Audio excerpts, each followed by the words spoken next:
It's party time, my golf story, brought to you by Party Drinks. Classically designed golf drinks for golfers by golfers. And the golf real estate pros Gene Walsh and Vince Visicaro. For your Southwest Florida real estate needs, check them out at suncoastdreams.com. Now here's your host, Kevin Walsh. Hey, welcome to the program. We got a good one for you. We have Jeff Page. He is the head coach of the men's and women's golf team at Babson College, which is in suburban Boston. Babson College is the quintessential New England higher learning institution. It is known as the entrepreneur school, has a great golf program, and the guy that's leading the way has had a life in golf, and he's fascinating. He's a golfer's golfer. He's a friend of mine. I've caddied for him before. I've played golf with him. Just fascinating, Jeff is. Couple of things. I want to timestamp this for a couple of reasons. We're recording on Wednesday, April the 10th.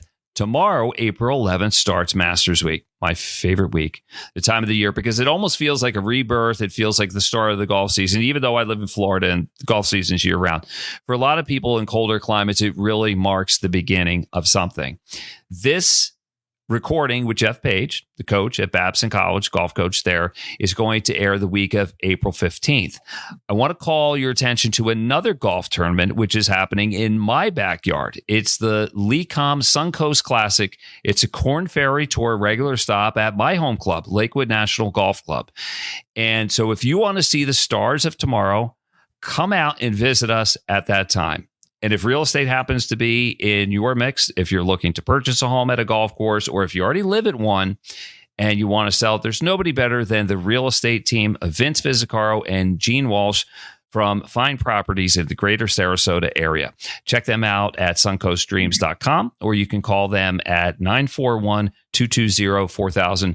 And of course, a big thanks to Party Drinks, the title sponsor of It's Party Time, my golf story. If you're looking for an alternative to beer or some of the tired, crappy seltzers, look, at some point we got to stop pretending High Noon tastes good.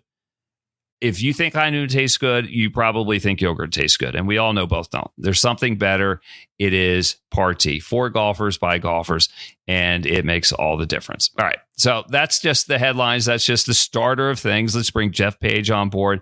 Hey, man, I am so glad to talk to you. I got to tell you something. I don't think I've told you this before, but I don't know if I know anybody that I think loves golf as much as you do, because whenever I see you, you always have a smile on your face. It always seems like there's no place you'd rather be than at the golf course. Am I onto something? You are dead right on that. I love golf. Loved golf since I was 8 years old. Had the privilege of playing with my dad and my brother growing up. And I don't know what I would do if I didn't have golf in my life. It's just that important and that much fun. I love it. I think I feel exactly the same way. And I think a lot of our viewers and listeners feel the same way too. It's not just a game that we play. It's a big part of who we are. Now, I got to tell another story. So I kind of interfered with your round of golf today because I was seeing if you wanted to maybe move the podcast up a little. Yeah. But you were on the 18th hole and you actually took the text. Did I mess you up? What was going on? Well, we had practice for we had basically a playoff for the fifth spot we're going to 10 this weekend. And, we're trying to figure out who the fifth guy is going to be with my assistant coach. So we had a playoff between four guys, and we're coming up the 18th hole. And it was close. I mean, they all played well, and it was low, was by one shot over second and two shots over third and fourth. And, it was exciting. So, but I saw your text, and I know it was a big night to be talking to tonight. So I wanted to take it, but it was fun watching them play right down to the end. I just enjoy it, and they're a lot of fun to be around. I want to get into the coaching thing because it's my guess that for you, having been in the game for so long, you talked about being 8 years old, and I want to go back to the old neighborhood. I want to know what it was like growing up. Mm-hmm. Close to Wellesley Country Club. It's practically in your backyard. But just this coaching thing, do you feel like it's a rebirth of your golf life? Oh, by far. I mean, it just, I always thought about maybe I would do something like that, but when the opportunity kind of came unexpectedly 12 years ago, I just said, I got to take this while I can, because it's something that I coached when I was working at the bank and the mortgage department. I had 20 people working under me. I always liked helping the younger people, and to have this opportunity is just, they pay me for it. Hard to believe, but I mean, I do it for nothing. That's how much I love doing it.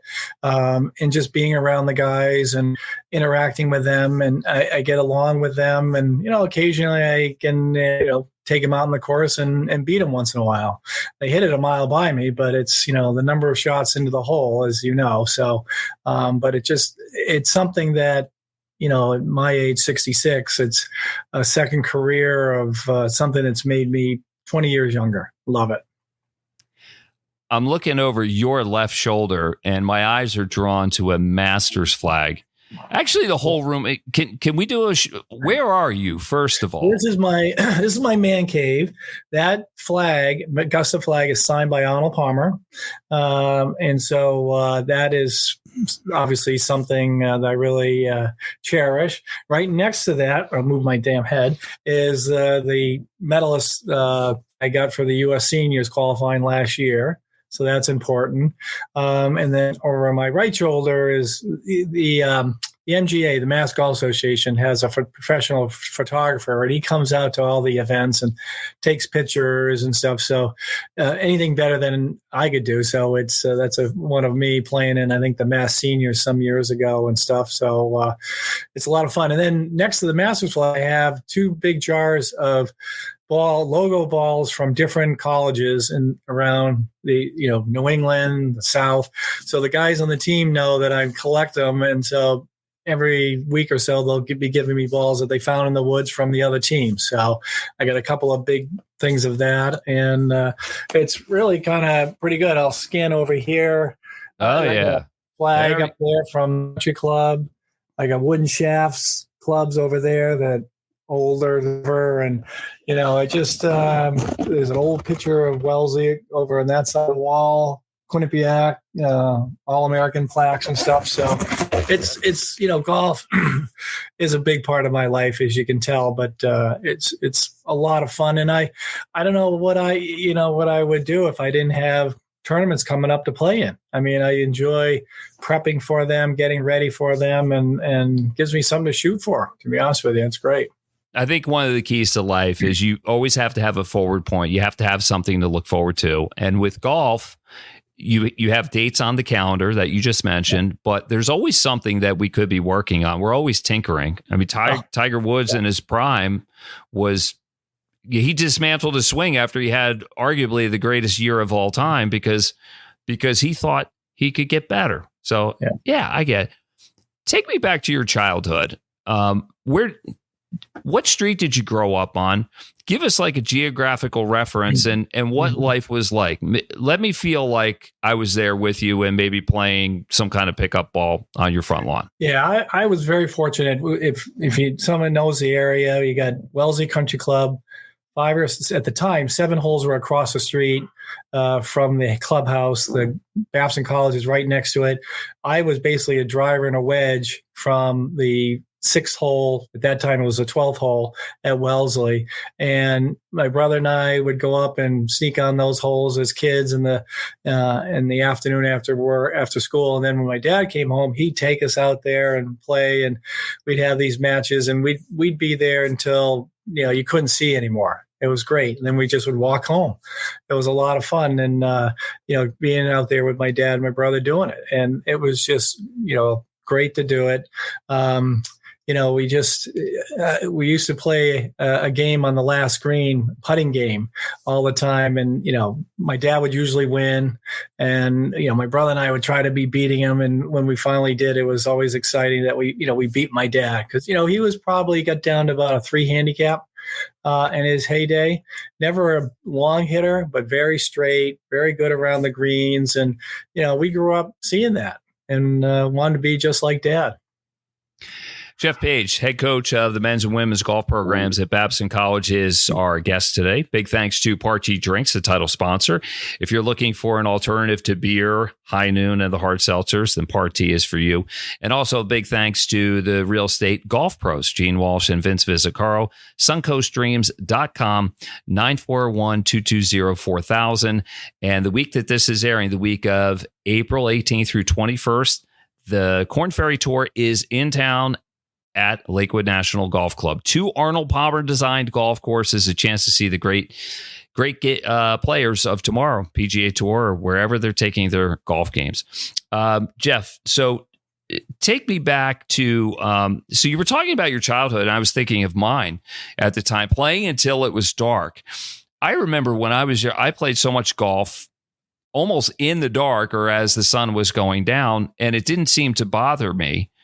Now, as I'm older and I'm chasing the sun's going down, I find myself my vision isn't quite the same. Is that your story as well?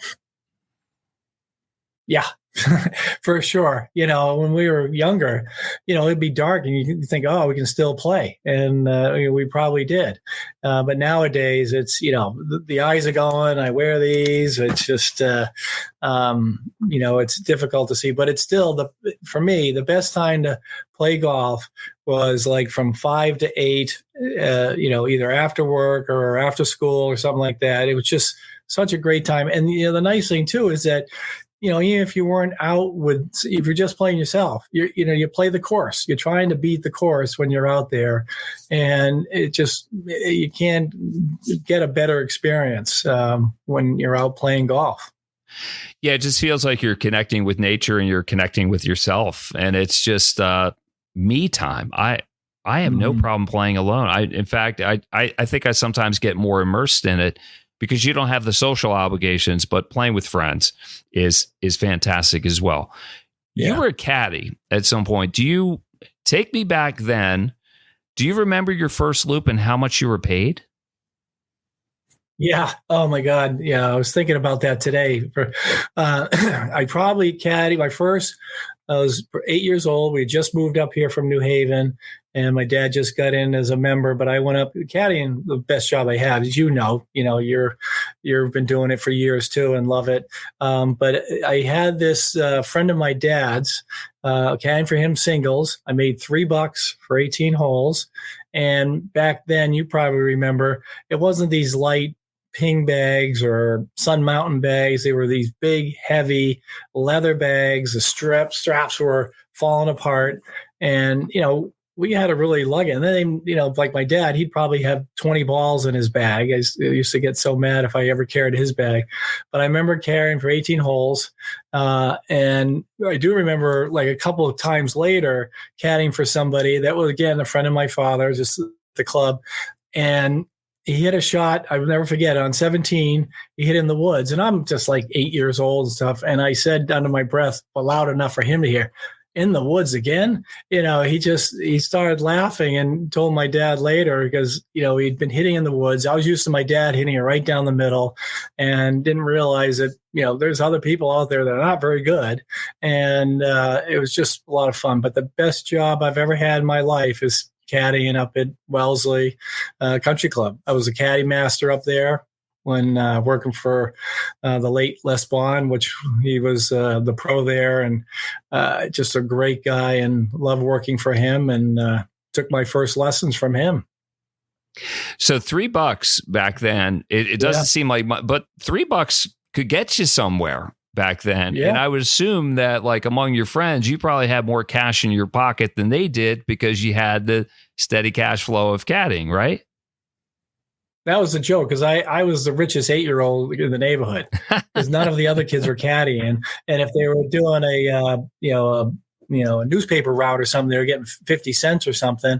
And I was coming home on a weekend, caddying maybe twice and maybe a third time with $10. And, I was pretty wealthy back then. Yeah. My friends, they accused me of never having a real job, and they were doing the usual odd jobs that teenagers would do, flipping burgers, just doing whatever. But they thought because they were getting a paycheck that was somehow a real job. But I had all the flexibility in the world, and I had I had quite a bit of money. I never had to bum money from my parents. I had money to go out on dates. It was fantastic. And let's talk about the caddy experience, because for me, I loved it. I felt like it was paid exercise. It was access to play golf at a place that maybe I couldn't play before.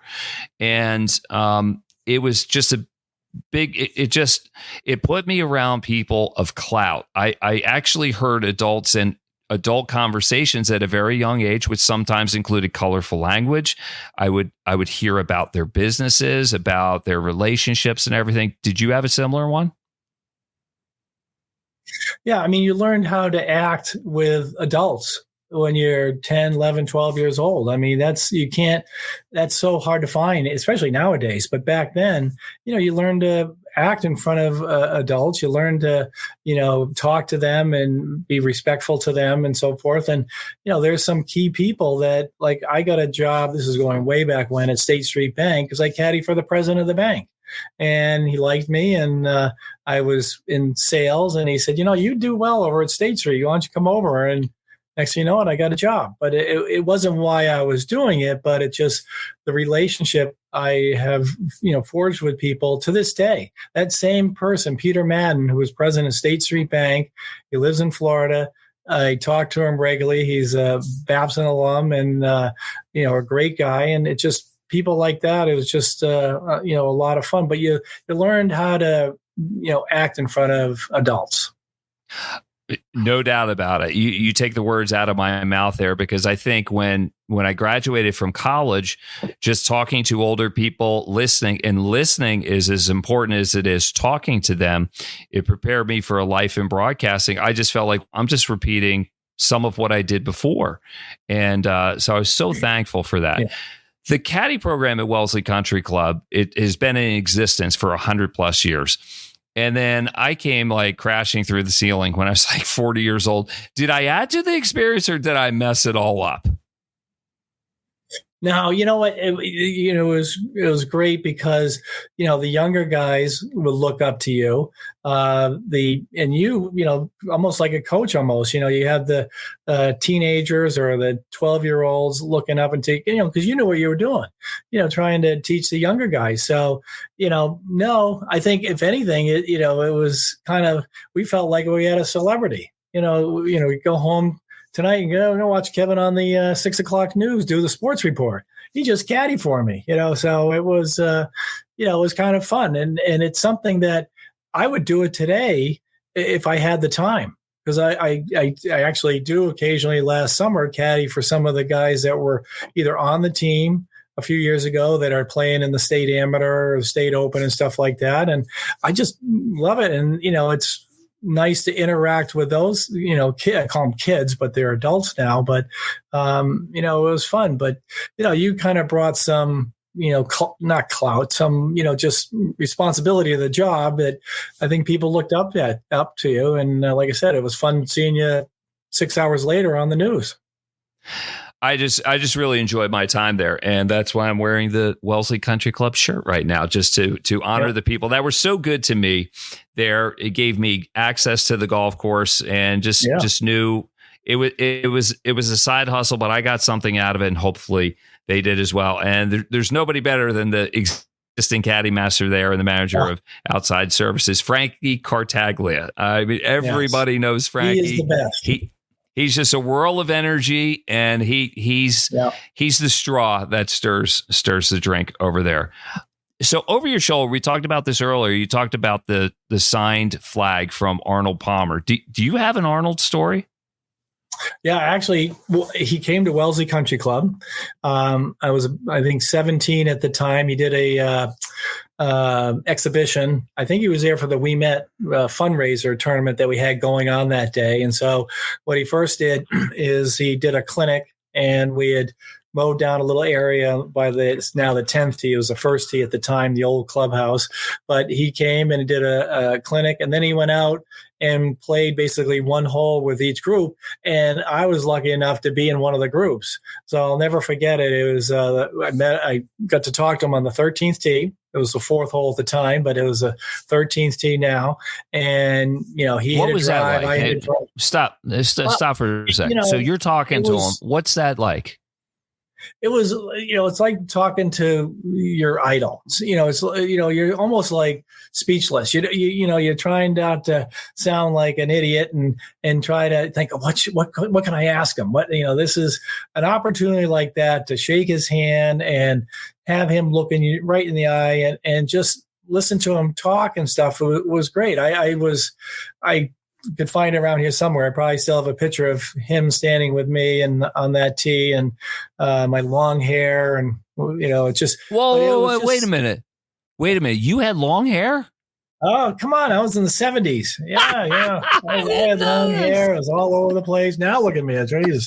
But it was, it was like, somebody that you had idolized for years, watched on TV, watched at the Masters and things like that, have him in person. I mean, I can't tell you how exciting it was. I can still remember it today, watching him hitting shots in the exhibition, saying what he was going to do. And it was just, I can't tell you how much fun it was. But tell me this, that aside, I get that there's this aura about him. Did he just seem kind of like a regular person and that he was cool and that he could connect with people? Definitely. He would talk with you and he did not come across as like, he's a step above you or just, the celebrity that he was. He was, he was like, talking to my Uncle Arnie. I mean, he was so great to talk to and listen to you and really kind of, like he always said, like people say, he looked me right in the eye. He was looking right at me. Well, he does that. And, he shook your hand. He wanted to know I felt like he wanted to know all about me. I mean, that's how I felt from meeting him. And it was only probably a 10-minute meeting. But isn't that incredible how he just connects with people? I think that aside from everything else, that was his gift to everybody. I interviewed him twice, once at Pebble Beach, another time on a satellite interview. And he made me feel like a somebody. And believe me, I don't know if I'm anybody now, but I was a nobody back then. Yeah. But he listened really attentively. He seemed to care about my questions. And he actually turned I'm going to show you, he turned his ear. So like he was in his 70s. This was 24 years ago at Pebble Beach, and he was hard of hearing. He saddled up so close to me, he was practically standing on my shoes and cocking his ear. So I was talking right into his ear. And as I'm doing it, I'm having thoughts in my head. I'm like, I can't believe I'm talking into Arnold Palmer's ear. And I couldn't believe how hairy his ears were too. But that's like after I was done with him, I floated away. And my buddy who I gave him my camera, he took pictures. He said, that guy was so cool. He's like, I could tell you were really nervous. And then I calmed down because Arnold put me at ease. All right. Jeff Page is the head coach of the men's and women's. Exactly. He made you feel at ease. I know. It was like, I just felt like I was the center of his universe at that time. And I'll never forget. I remember it. Well, listen to you and the detail that you're giving me. It's like everybody remembers Arnold.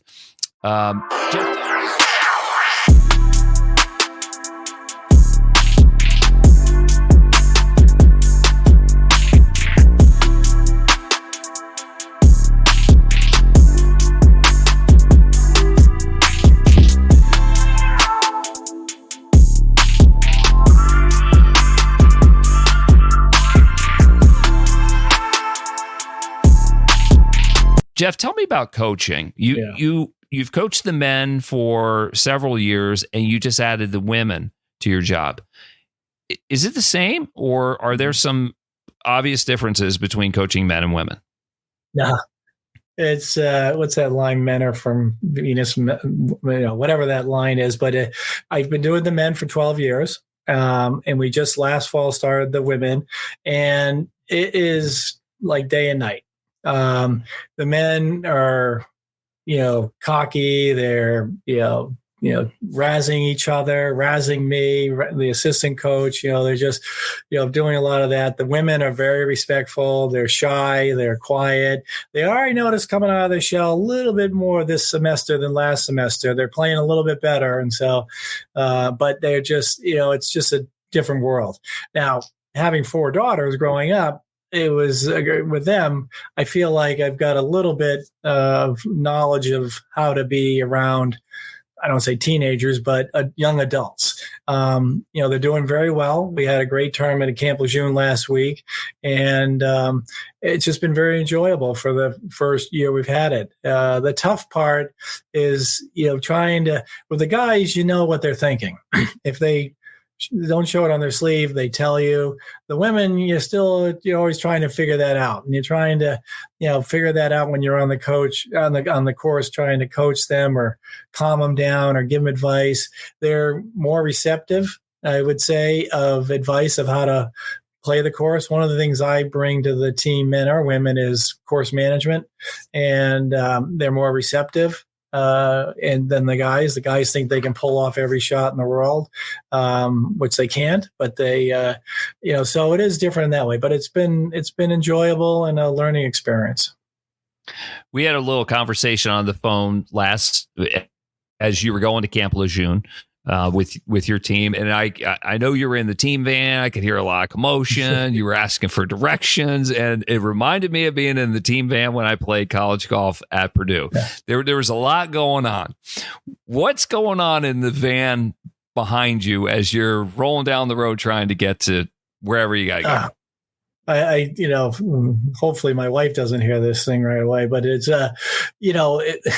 a couple of times the Camp Lejeune one, I went through a stop sign, like, coach, stop sign, it's like, and luckily nobody was coming, and there was but we were rushing somewhere, and I wasn't paying attention to the noise in the background and everything. And so it's different. Back when you and I played, I don't know about you, but at Quinnipiac, I was driving my car to get to the tournament, or a bunch of us were in a van or something. And, it was totally different. Now it's more organized. I always have one of them as my co-pilot, trying to make sure I don't screw things up. But, you hear a lot of interesting things in the back of the van. So that's, and a lot of times once they feel comfortable with me sitting there, they don't even think I'm even there. So, you're hearing stuff that probably I don't need to hear, but it's enjoyable to hear them, talking about school or this professor or that professor or how they're doing and stuff like that. But, the guys will be in the back, basically pounding their chest of, how great they are. And I pulled off this shot, or I did that. The women, once they get in the van after playing, they just like, yeah, okay, we had a good day. Let's go get something to eat, and there's no bragging. There's no, trying to one up the other. So it's different in that way. That's probably the biggest difference. Do you feel like you fit in, or do you feel like an old square with them? Most of the time I feel like I fit in. They're very good about, making me feel part of the team. Like I said, on the women's side, they, maybe looking up to me is not the right thing, but they'll listen to me and my advice and stuff like that. On the guys' side, I feel like I'm one of the guys sometimes. I mean, I'll give it right back to them, and so they, I'll razz them and give them zingers and so forth. So it's like being, maybe like I would say their father, but older brother, or I could, give them a little crap back. So, but I do feel like a father figure, both the men and the women. I feel like I'm watching my kids, and when they hit a bad shot or they miss a putt or something, it hurts me inside, just like one of your kids doing it. And so that's interesting. And I try to, let it go and say, hey, it's only golf and stuff, but I want to see them do so well. That's the problem. Jeff Page, the head coach at Babson College men's and women's golf team, is our guest today. Big thanks to Party Drinks for sponsoring this. If you are looking for an alternative to the tired stuff on the golf courses, then Party is a drink for you, for golfers, by golfers. And a big thanks to the Golf Pro Real Estate team of Vince Vizzacaro and Gene Walsh from suncoastdreams.com. Find properties, greater Sarasota area, And hey, if you're not doing anything between April 18th and April 21st, coming out to Lakewood National Golf Club, that's where they're headquartered. That is where the Lecom Suncoast Classic will be played at Lakewood National Golf Club on the Piper course. Jeff, let me take you back to your college days, Quinnipiac University, and you played hockey as well. Why Quinnipiac? And what were you better at, golf or hockey? Definitely better at golf. I was a pretty good hockey player. And the funny thing is people watching this, Quinnipiac just lost last week to BC. They were the reigning national champions going into this year, which is great. So people say, "Oh, you played hockey at Quinnipiac." We were not very good back then. So this is some. No, but what was that feeling like? I got recruited by the hockey coach. What's that? What was that feeling like to win a national championship? Oh, I was so excited. I mean, I don't know if you saw the game, but they tied it up with like 2 minutes to play. This is when they won the national championship. And then, we were on one of our trips for the team and it was getting late. And I said, "Oh, God, it's going to overtime. I hope this doesn't go long." And luckily I didn't get out of my seat because 10 seconds into the overtime, they score and they win. And I went nuts. It was great. So then the next day in the tournament, we were out at Skidmore. I'll never forget it. I had brought my Quinnipiac pullover so that if they won, I was not going to wear anything Babson. I was wearing Quinnipiac out on the course the next day. So I was very proud of my boys for pulling that off. But I went there for hockey and golf. Golf was what main reason why I went there. And, it was a lot of fun. I have some good friends that made during there that are still friends. Great thing about golf is that, I never find a bad person on the golf course. There's always a good quality of somebody when you're out there. You get to play with somebody 4 hours, you get to know them, and got some really good friends. But at Quinnipiac, going back to that, it was a lot of fun. We had some good tournaments, went to the nationals a couple of times at an individual, and enjoyed that level of playing. Played against some guys like Jim Hallett, who made it to the tour. He went to Bryant and got to play against him some, and it was a lot of fun. Well, you've played good golf well into your 60s. You're a 19-time winner of the Wellesley Club Championship. How have you done it? I mean, you look like you're in great shape. You look like you just walked out of the gym at all times. Are you working out constantly, or are you one of those natural freaks with perfect metabolism? I got a good metabolism. As you know, I don't know if you remember my dad. He is still alive, but he's not up the club much. But he was tall, slender. He could sit there and eat a bucket of ice cream and not put a pound on. And so luckily for me, I take after my dad, which is great. I do work out, a lot of stretching, because at 66, the body I get out of bed and I feel like I'm like awful. I can barely move. I got to stretch. But once I stretch and move around, I'm in pretty good shape. So I do a lot of that. I do a lot of walking. I don't like riding the carts, playing golf. Even when watching the players, they got a cart for the coaches and stuff, but I like to be out there walking with them. So it's really just, stay in shape, staying, loose, stretching as much as possible. And I think that's why I've done so well over the years, is that I've kind of kept myself in shape to, I'm a version of Bernard Langer, of how he just keeps himself in shape. And it's the same idea. My golf game, luckily for me, I had a very good short game, and it is still pretty good today. So I've gone to the claw because the yips came back in my 50s and had to get away from the regular grip. But, I still have a pretty decent short game. But back in my heyday, my 20s and in college stuff, I remember playing at Wellesley. I played with a couple members, and I ended up shooting my, probably my best round that I had there, 66. And the member afterwards, when we got in, he goes, "God, you can get it up and down out of a locked station wagon." And I really thought that was a really nice compliment, that to have him say that. And, even today when I played 9 holes with a couple of the guys on the team, I got up and down out of the bunker, chipping, I can compete with them on that. And I feel I can I can bring something to that to make their game better as well because of that. A lot of different ways to get the ball in the hole, and a good chip can make up for just about anything. Same with the putting, and however you do it, however it looks with the claw or whatever. So 19 club championships. That might be a record. I'm not sure. We don't have a huge research staff here, but it's a lot. It's a lot. Yeah. When did you win your first one, and when did you win your last one? Well, more importantly, it's over 5 decades. To me, that is just means more to me than the 19. First one was like 79. I was just in college. I think I was going into my senior year, and I won in 79. And then I think the last one I won was 2016, I think it was.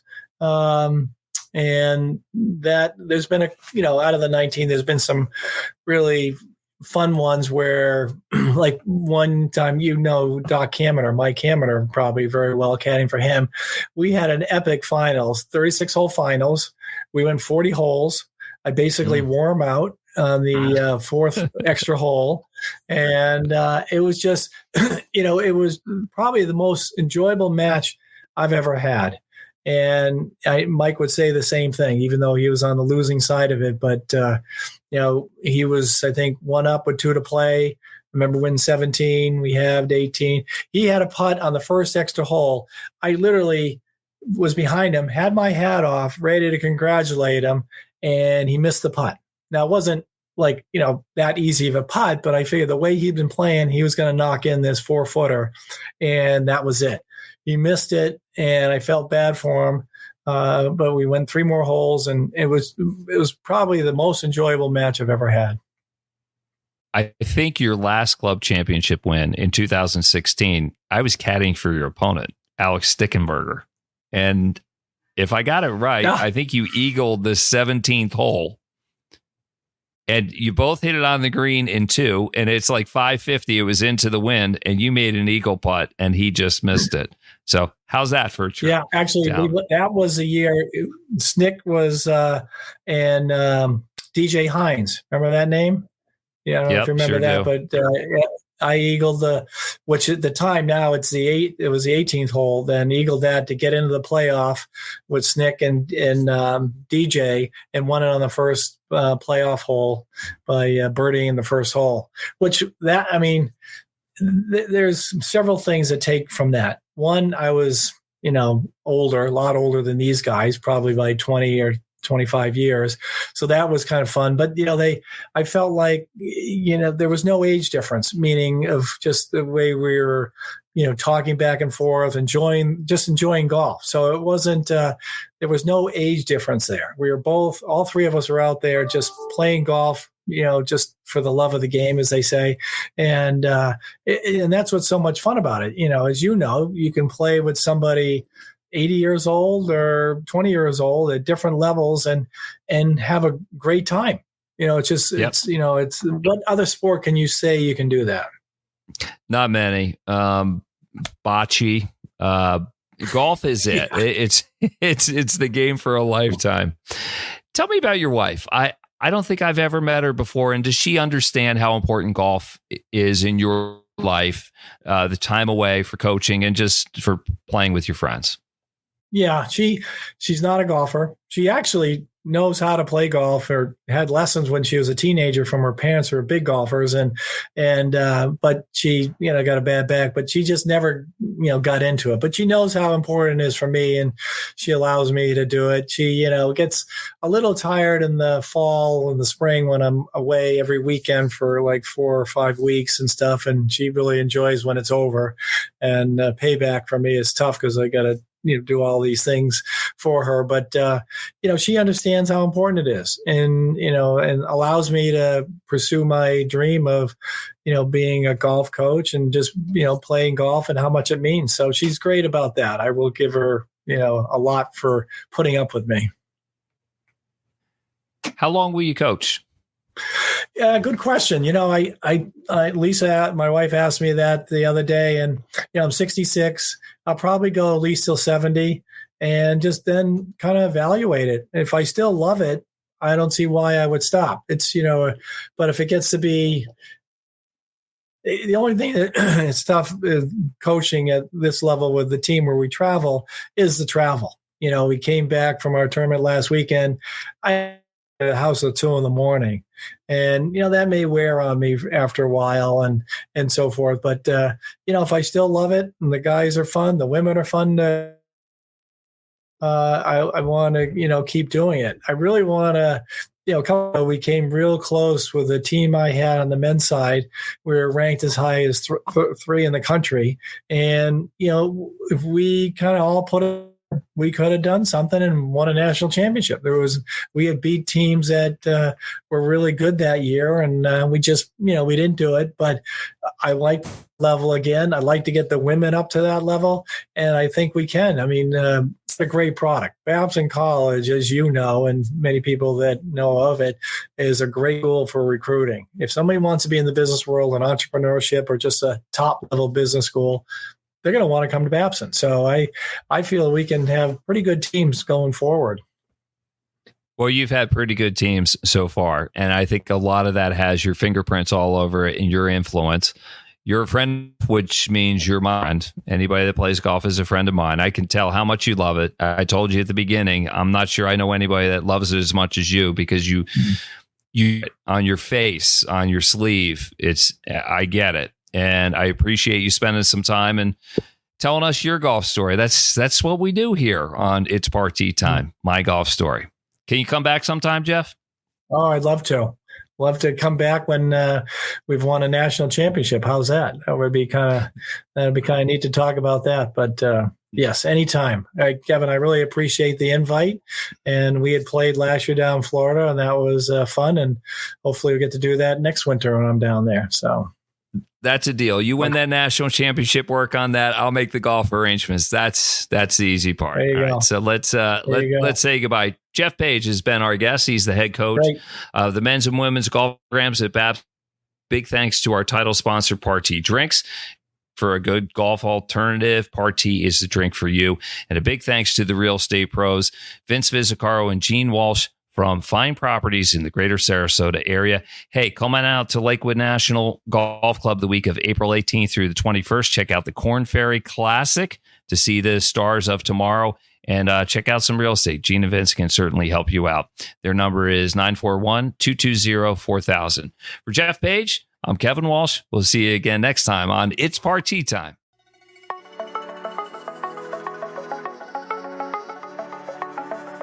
You've been listening to It's Party Time, my golf story, brought to you by Party Drinks. Classically designed golf drinks for golfers by golfers, and the golf real estate pros Gene Walsh and Vince Vizzacaro. For your Southwest Florida real estate needs, check them out at suncoastdreams.com or call 941-220-4000.